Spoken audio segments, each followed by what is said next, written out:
Hi, my name is Kelly Tompkins, and I'm a cabinet-making instructor at the College of North Atlantic in Port Vaz. Here we build furniture as well as cabinets. So when students come into the program, they build different pieces of furniture, just like what you see right here.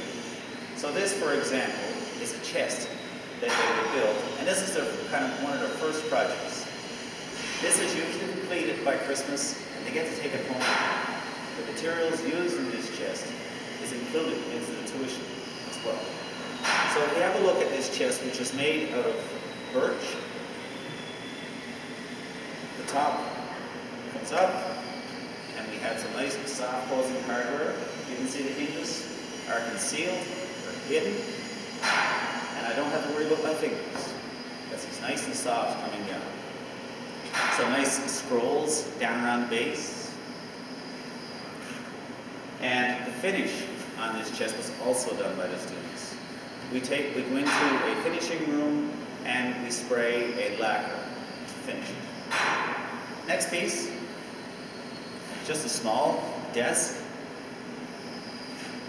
Has your raised panel door. And this chest is made out of cherry.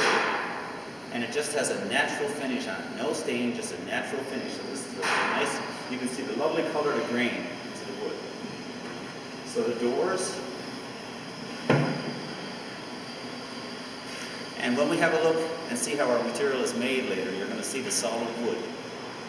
All of the solid boards were used to make this piece of furniture. The front and the top and the lower section are curved, so we learn how to laminate and bend wood as well. Some of the different hardware that we use a soft closing hardware on the drawers. And we make many other pieces throughout our time here. Okay, when we begin a project, we start with solid, rough boards. This rack right here has a number of different species of wood. So when a student goes to build a project, they get to choose what type of material they'd like to build it in. For example, cherry, walnut, ash, oak, maple, many different types of woods. And those are the woods that they're probably going to use in the industry. So we try to use woods that companies are using locally in industry. So this would be a solid board. And if we look at the board, we can see that it's rough. It's just like it's sawn at the sawmill. Then it goes through a drying process, and now it's ready for building furniture. So we use a combination of solid boards and just like what I'm showing you here, which is a sheet material. It has a very thin layer of wood veneer on the surface. So the desk that I showed you earlier started from a full sheet of material like this and a solid board just like what I'm showing you here.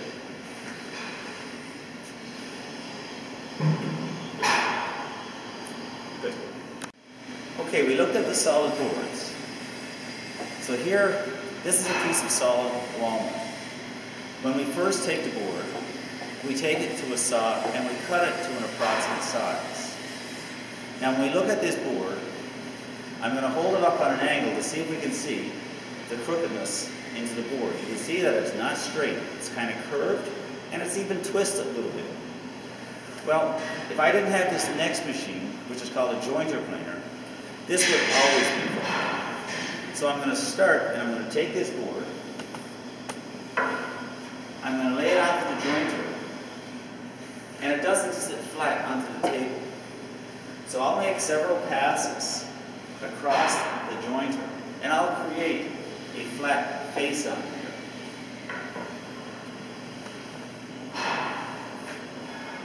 This is the flat face that I'm trying to create. So if I lay this on the table, you can see that it sits nice and flat. And that's what we're looking for. Once I get a flat face created, now I can take it to the thickness planer, put it to the thickness planer,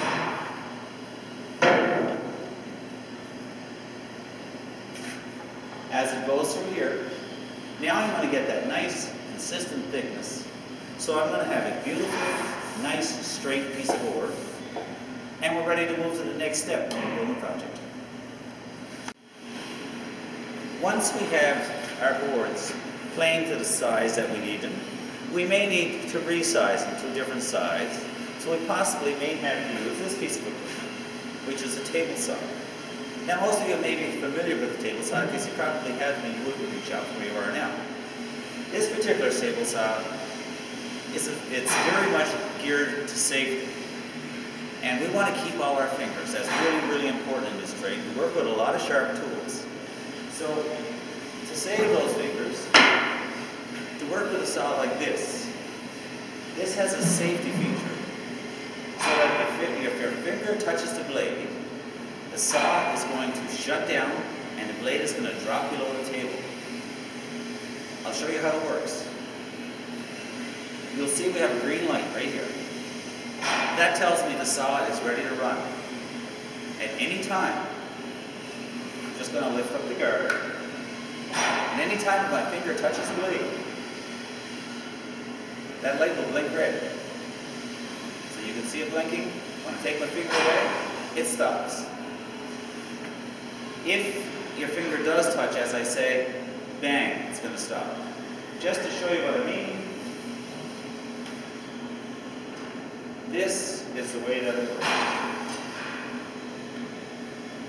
It has this cartridge, and you can see the shape of the blade in here. This is below the table. It picks up the electricity running through your body when it detects, and the moisture as well. So when it detects that, it triggers. And you can see it's got a plug just like was on your computer. It triggers the sensor, and this spring here springs up and jams into the blade. Here's one that's sprung already so that you can see the difference. Can you see the spring, the way it's recoiled and sprung up? This goes in the garbage. Probably cost $80, $90. This jams into the blade. And your blade goes in the garbage. So, maybe $200 in the garbage, but you still got these. That's what's most important. Good. All right, we have some of the solid boards. We may have had to resize them on the table saw, and we also may have had to take several boards and glue them together to make them thicker. Here's an example of some solid boards. Here we have 1, 2, 3 boards glued and clamped together.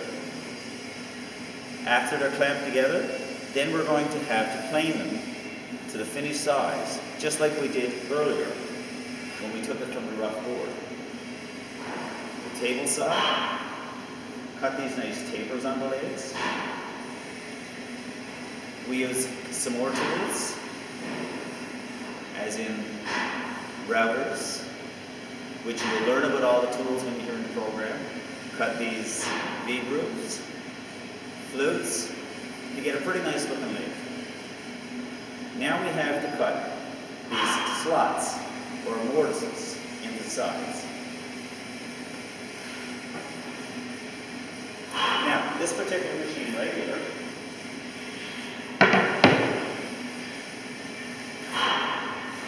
has a cutter. That cutter moves back and forth, and it goes in and out. You can adjust it up and down and from side to side, and you can make these slots any size that you want.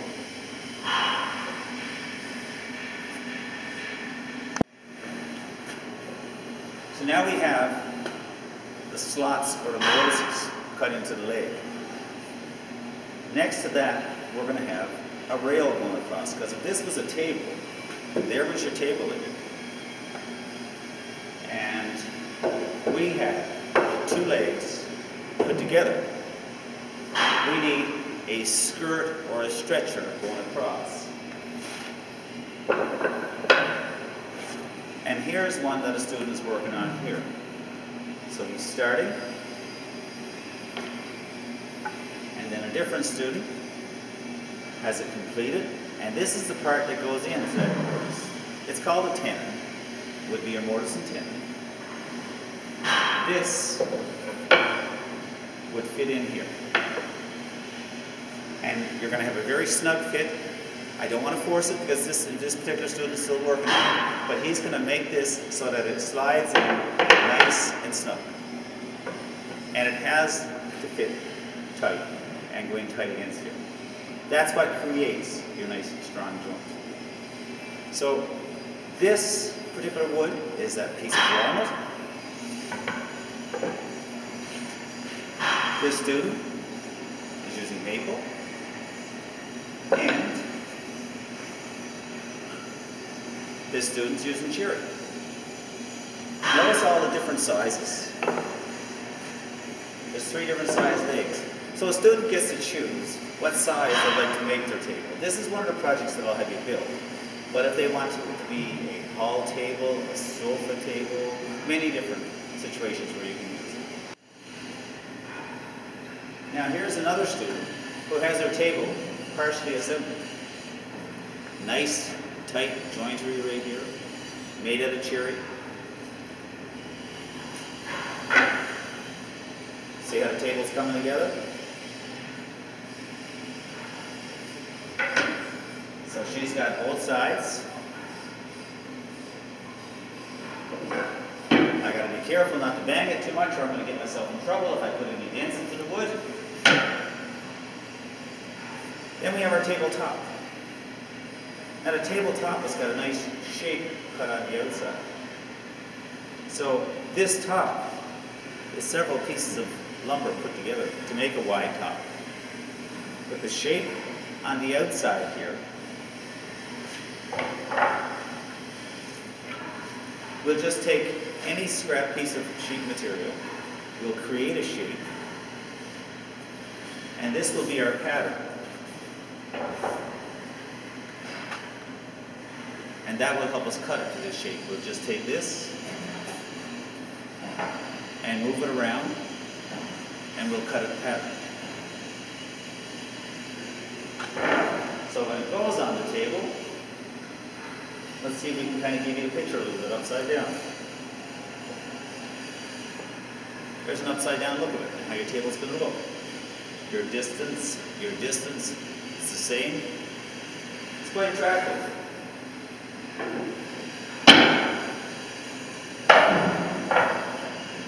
Now we move into our automated part of the program. Just like your regular computer at home. This would be a what we call CNC, computer numeric control. Draw on the computer, as in draw a cabinet. Lay a piece of material onto the table.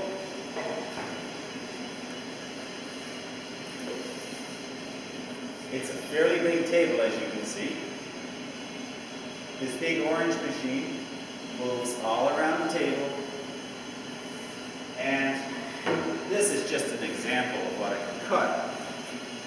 But it can cut any shape, but it can also cut out parts. So in relation to cabinets, it will cut up your cabinet parts, it will drill your holes, it will create all the joinery for putting it together. To the speed that if I draw a kitchen in the morning on the computer, when I go home that evening, I can have my complete set of kitchen cabinets assembled and ready to go. So I'll give you an example of what cabinets are and how they would go together that would come off of the CNC machine. We can zoom back out. So here are some parts that would come off of the CNC machine.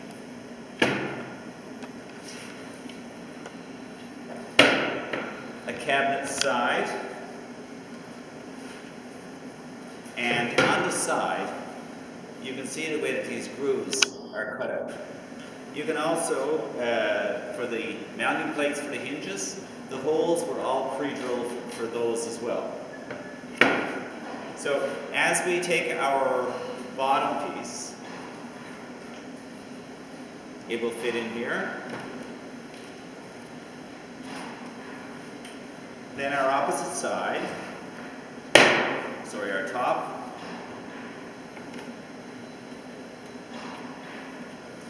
And our opposite side. Sorry, we'll put on our back next. Notice how nice everything fits together.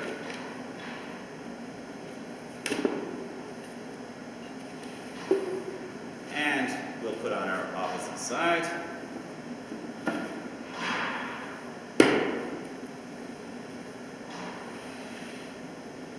And now we have a door. So the cabinet is laying on its side.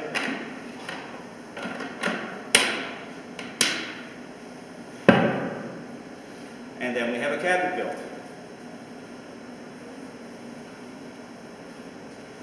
So all of these parts,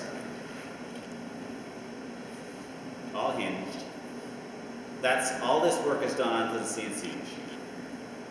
Here's another chest that's being built by one of the students. Hope you like the color.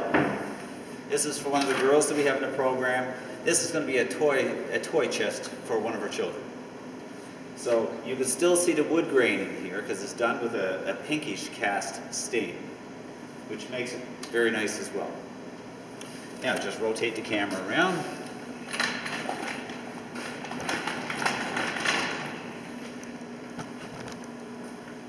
So we've got lots of nice machinery. This machine is an edge bander. And I'll show you what the edge bander does. What an edge bander does, an edge bander puts on solid edging.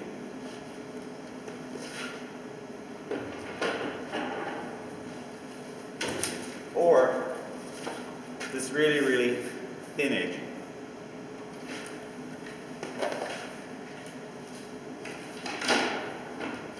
Your panel travels across here. Your edge, inserted from the back. It applies the glue, cuts the ends, trims the top and bottom, finished product as it comes out. Some more lovely machinery. This is called a shaper. This is used for making our cabinet doors. This would be your typical kitchen cabinet door with a center panel and your outside.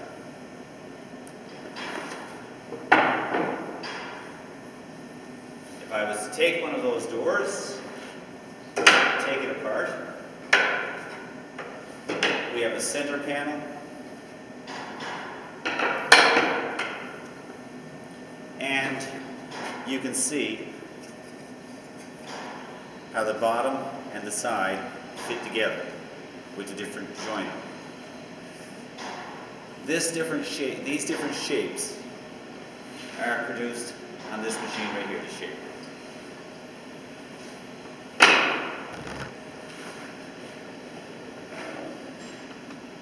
Can you see it there pretty good? Yep. All right, this is our panel saw. It's like taking a table saw and turning it on its side. Our blade is in here.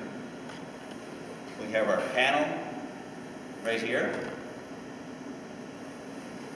When we cut, take our blade, protrude, and cut. Nice and easy on the back. And as you can see, quite large. So that's a little bit of a tour of the shop. If you got any questions, please feel free to let me know. Thank you.